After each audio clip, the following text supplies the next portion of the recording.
What up, Screen Fiends? I'm GB, and you're tuned in to Headz TV, where we like to discuss all the wonderful things appearing on your movie and your TV screens.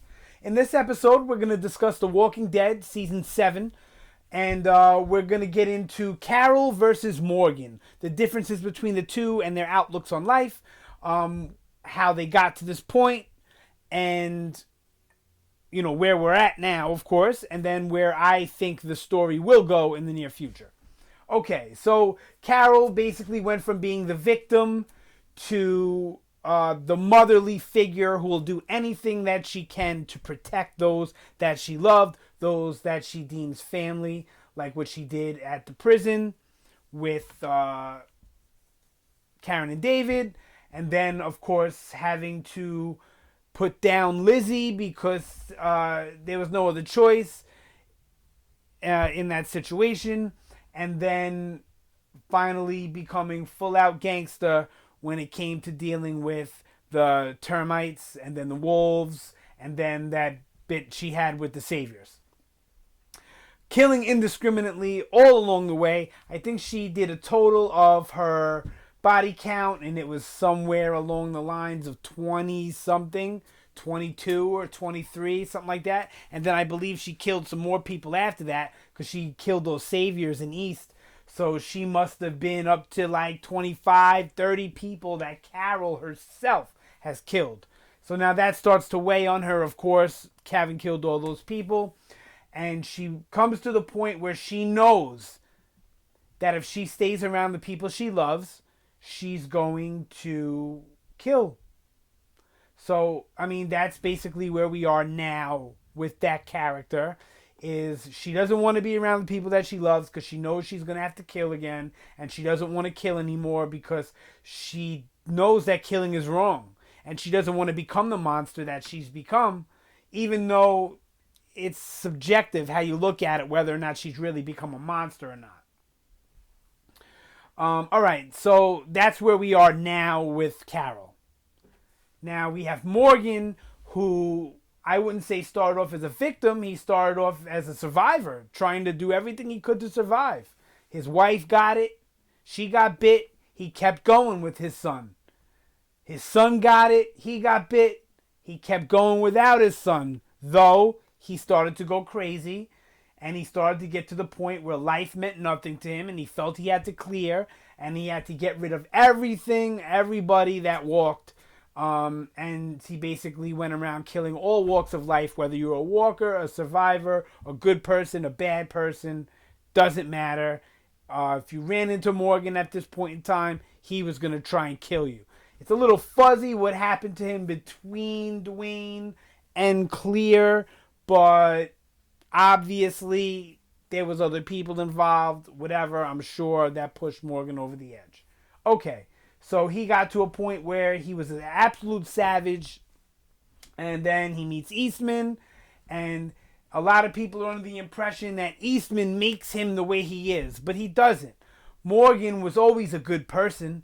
I'm sure Morgan always believed that in the sanctity of life, but in the situations that you're put in, you become changed, right? So in the zombie apocalypse, he became changed, and I believe it's Eastman that brought him back.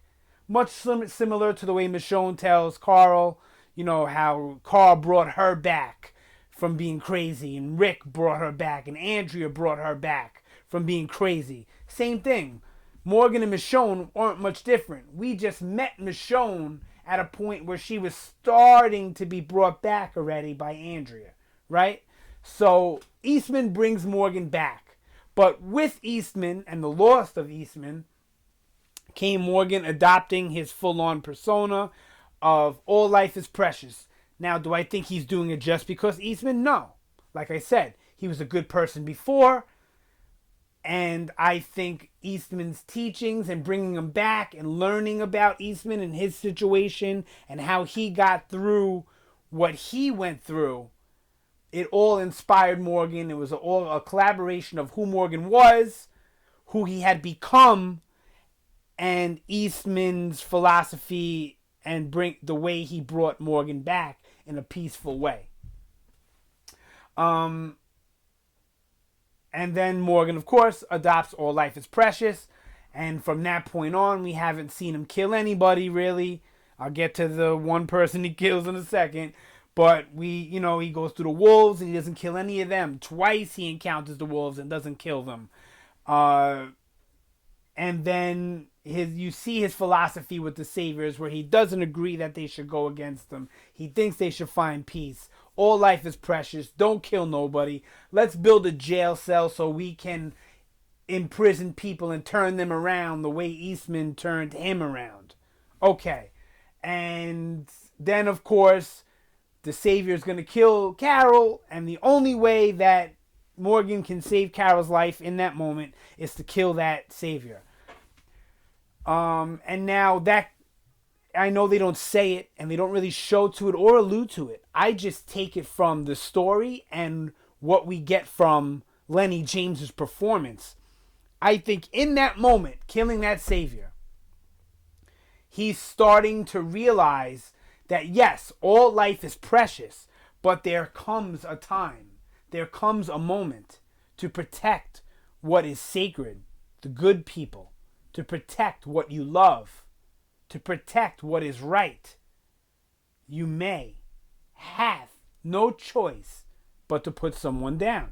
And I think this comes a little more evident when Rick and Daryl meet back up with Morgan in the kingdom and he tells them that he had to put down the savior. He had no choice.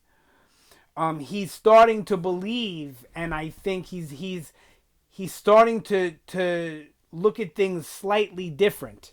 And that's where we are now with Morgan. So Carol, we're at the point where she still doesn't think really that you shouldn't kill for the ones that you love, but she doesn't want to do it anymore.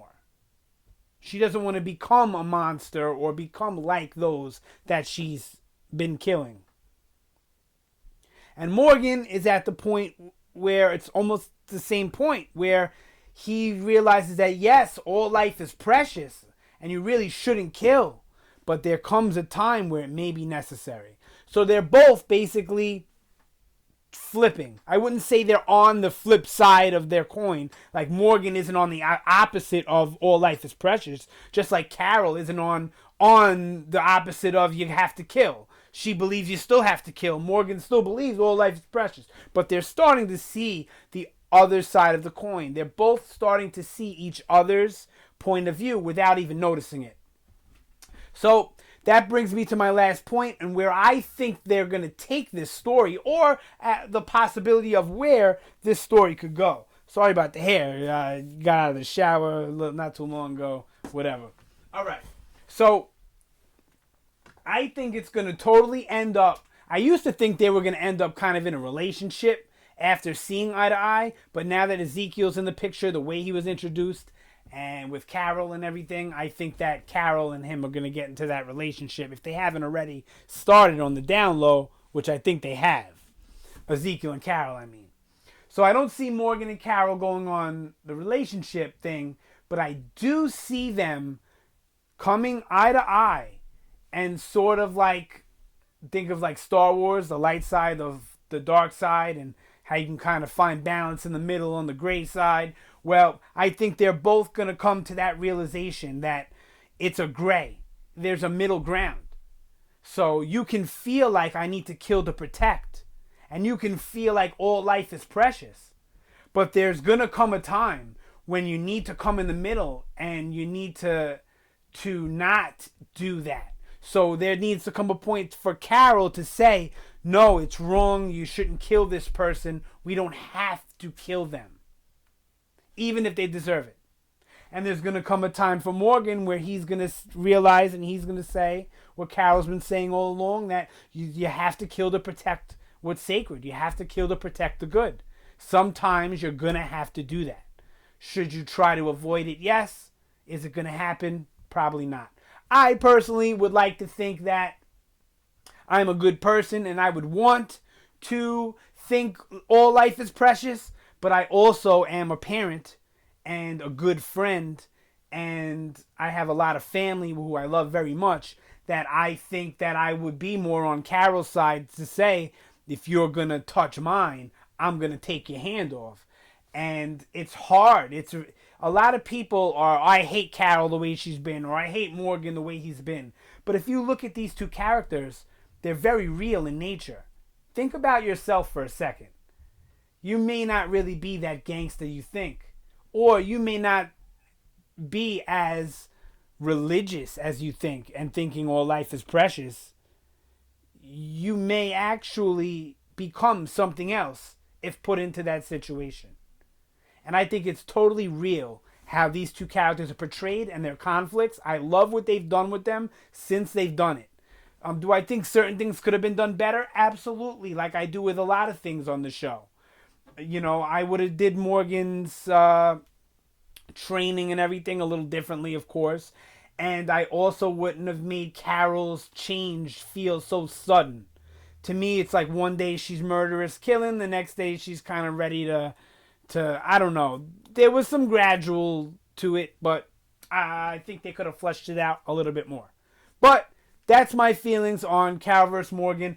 I personally, I can't agree with either one. I think they're both right. If you were to ask me who I would side with, it would be very hard pressed for me to make a choice.